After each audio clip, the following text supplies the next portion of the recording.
તો સવારના બધાને જય અલગ ધણી જયરામા પીરાનું હું જાઉં છું ગોરમાં પૂંજવા।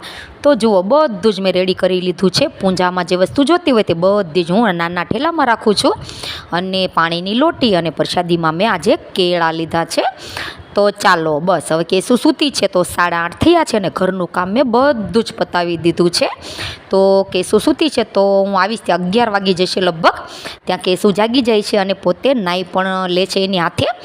તો હું આવી અને પછી સીવવા બેઠવાની હોઉં છું રોજે, એટલે બધું જ કામ કરી અને પછી નીચે ઉતરું છું।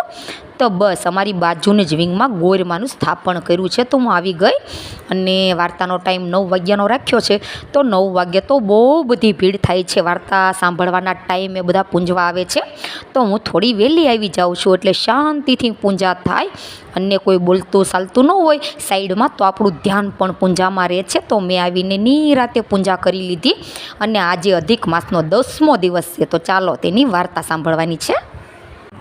12,000 વર્ષ પર્યંત ગંગા નદીમાં સ્નાન કરવાથી જે પુણ્ય ફળ મળે છે તેટલું પુણ્ય ફળ ભગવાનને અત્યંત પ્રિય એવા એ માસમાં પોતાનું વ્રત કરનારના સર્વ મનોરથો પૂરા કરે છે।